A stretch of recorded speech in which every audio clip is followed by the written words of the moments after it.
Joe Burrow on their bye this week. What do we need to see? So basically, Greeny, I just want to see that Joe Burrow's calf is really 100%. He looks close. Even their offensive coordinator, Brian Callahan, has said he looks close if he's not there yet. But even though Joe looks better, their offense still looks a little funky. Like, they're averaging 3 points per game less than they did, I think, when Joe was a rookie, like 2020. So I need this offense to get more cohesiveness. I need T. Higgins to I need them to know that 7-Eleven is always open still. Well, yeah, before I get to Dan on the what you said something about that this morning, that Jamar Chase, it's one thing, but T. Higgins is a terrific player, yes, he is. And he's not getting those opportunities. Yeah, the chemistry is not there between him and Joe Burrow right now. T. Higgins, he does have some drops. He is last right now when it comes to reception percentage in the NFL.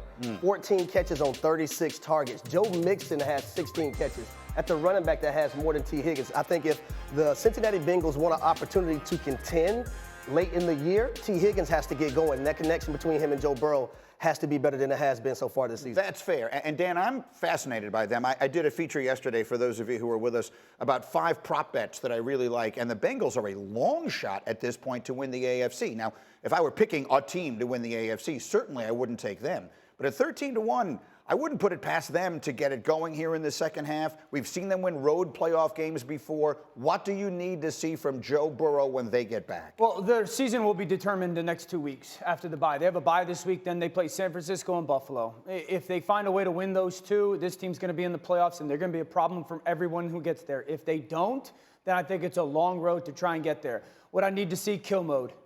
Hey, you've survived the bad part, Joe Burrow. This was dire in August with that calf injury. You got him to 3-3. Jamar and the defense, you got to 3-3. Kill mode. Like, it's time to go now. This team offensively has less explosive plays than the New England Patriots do. Yucky. Think about that. Less explosives than Mac Jones and the Patriots. That's not good. Now, part of that has been because of the calf. Yeah. It's time to go. You have said it yourself. You feel better or closer to 100% now than you have in a while. It's kill mode now. We got to go. It couldn't have started worse, right? They bring him back. They lose the 2 division games anyway. He still has not looked 100% right. Yet there's just something about him and them that I trust. Do you, D. Wood? Are the Bengals going to make the playoffs this year? I think they will. I think this bye came at the perfect time for the Cincinnati Bengals. Obviously, the quarterback getting back healthy is going to go a long way.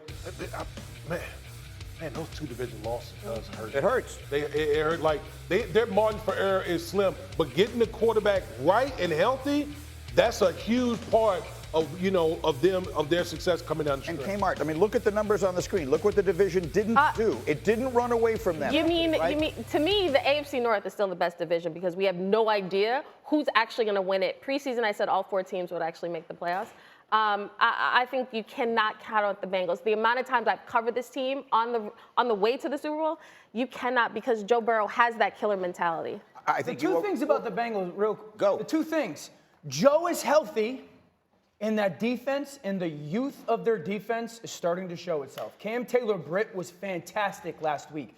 DJ Turner has been awesome in coverage. Dax Hill, they're really young, is a dynamic safety. Hendrickson and Hubbard, their rushers, are back. That's all their defensive coordinator, Lou Anarumo, needed was just time. Well, that defense saved them last week versus Seattle. 100%. Right? Getting those 2 stops on downs last week, the 2 final possessions for Seattle. And I will say this, don't be allergic to the run game. Joe Mixon is there. Don't sell short a win against Seattle. That is a quality win last week, even if it wasn't an artistic San Francisco and Buffalo. If they split those 2 games, they're in good shape. I believe they will win the division. Put it in the bank. I'm right. I am picking Cincinnati to win the division. I'm not backing off. I've been wrong about Tua Tagovailoa all along. I did not think he would ever get to the level that he is right now. I suppose the injury history has to remain a concern with him forever. But he has the best superpower to have as a quarterback. He's as accurate as anyone we've seen in the league in a really long time. And this is not just he's got all these weapons and any quarterback could do it. He is so much better than I expected him to be. I was 1,000% wrong. And real quick, so in this offense at quarterback, these are the things you need to be elite in it. Number 1, you have to have elite ball handling. Tua has that. Number 2, you have to have elite trigger. Quick. Tua has that. Number 3, you've got to see things before they happen, and the ball's got to be cut loose. Tua has that. Number 4, pinpoint accuracy. Pinpoint, ball placement, throw it through a keyhole stuff. Number 5, you got to have guts, because that ball has to be cut loose before the receiver's necessarily open. To Mike McDaniel's point, like, why is this offense what it is right now?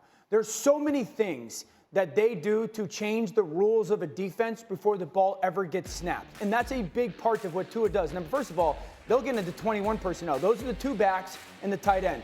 Number 1, Tyreek goes from outside in the motion. Defense has to pay attention. Number 2, now he goes all the way outside in the motion. Number 3, they pull the backside guard. Number 4, they go ball fake. And number 5, then Tua's got to change his launch point. Those receivers are exactly at the same depth and also at the same width. There's that gaping hole in the middle of the field. So you've got to look at a defense going, I have to see 5 things happen from Tyreek going outside in to inside out, pull the backside guard, ball fake, quarterback goes half roll before I ever have any clue where the ball's going. And then those 2 receivers, Harry, you know this, those 2 receivers getting 18 yards downfield, basically side by side, what that does to a defense, who's going in, who's going out? Who's going deep and who's going short? And I'll bring up the touchdown pass that Tyreek had versus the New England Patriots, right? What do? You motion quickly. Now you get Tyreek Hill matched up with a linebacker, and Tua gets the ball out so quick, it's a touchdown before you even blink your eye. So it's hard for defenses to adjust to what they're doing. But, Dan, I think the greatest thing when it comes to Tua is his anticipation. Yes. When you anticipate where the receiver is going to be and you have that trust with that guy or guys that they're going to be in their spots, we're seeing the result of it right now with the Miami Dolphins in their offense. That's why I said 2 things. You got to see things before they happen. That's really what anticipation is. You got to see. I said it week 1. No one in the NFL is seeing it faster than Tua. And that's why the guts matter. You know, it's hard in the NFL to just throw a ball to a spot knowing, yeah, my guy might catch it. The other team might as well. And so, like, that's one of the things that Tua has, that I'm going to trust what this is telling me, what my eyes are seeing. Say that word again. Trust. Trust. Yeah. It's huge. Yeah.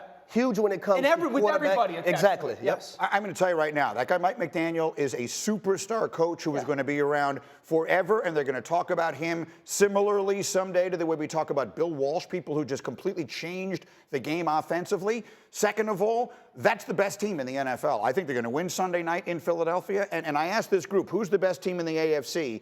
And I want you to notice all the helmets are going to pop up at the bottom of your screen, Cindy, when we put them up there. And you're not going to see any that have a fish on them. But I would have put it there. I believe that if you told me right now that Tua Kmart is going to be healthy, I think the Dolphins are the best team in the AFC. I could see that. The reason why I picked the Chiefs is because I've seen it. They have the best quarterback. And that, for me, it's different. When you talk about week 6, week 7, that's one thing. When you're talking about season at the end of the season, when you're talking about December, January, and who can get to the Super Bowl, that's a different conversation to me. Now, I believed in Tua when I saw him put up 6 touchdowns on the Ravens defense last year. And I said, this guy, we've seen him in college. But then the health concerns were really the thing. He has shown that his chemistry with Mike McDaniel, credit to him for at least putting his weapons in the right position, like taking advantage of what guys do best, because we are seeing a lot of coaches who are not doing that right now. But again, the reason for me, the answer is the Chiefs, is because they have the best quarterback. And regardless, whatever is happening around Kansas City, whoever they lose in their wide receiver room, you just think Patrick can figure out a way. So that's why I think they got Nicole Hardman back yesterday. And you add to the Chiefs that their defense is a top 6 defense in the completely National Football League right now. They are not a liability. That's a major factor in a lot of us choosing the Chiefs. D-Wood, get in here. I think the Dolphins, we're going to find out a little bit more about the Dolphins moving forward, because let's just be honest, their schedule hasn't been the greatest as far as the teams that they've beaten. 24. I mean, they got clobbered against the Bills. They lost against the Jaguars. They're playing against this Philadelphia team coming off of a loss against the Jets. I want to see what the physicality looks like. If Jalen Carter comes back for this game, let's see how Miami handles that. That will tell me more about the Miami Dolphins moving forward. 2 things. Number 1, these 2 teams play each other, the Dolphins and the Chiefs, November 5th in Germany. Yeah. The person calling that game is going to be awesome. Number 2, Danny. Number 2, the hidden secret that Miami does right now and Mike McDaniel does is he takes defensive lines out of the football game. That's why this Sunday night is going to be really fascinating. Tua's been sacked 6 times this year. One of those sacks is real. One of them. That's the New England sack. 3 of them were in Buffalo, or 4 of them in Buffalo. They're down 28 points with like 10 minutes to go in the fourth quarter. One of them is with 15 seconds to go against the Giants in a 2-minute drill at the 30-yard line. He's been legitimately in the flow of a football game, sacked 1 time this year. So for Jalen Carter and Hassan Reddick and Josh Sweat, who are awesome, and Fletcher Cox at their defensive line, I think Mike McDaniel is going to look at that Philadelphia game and go, they ain't going to play in it. I'm going to take them out of the game. They're going to see so many screens, so many motions, so many different play actions, so many different reverses and launch point changes. That's the secret sauce in Miami, is Mike McDaniel completely takes defensive lines out of the game.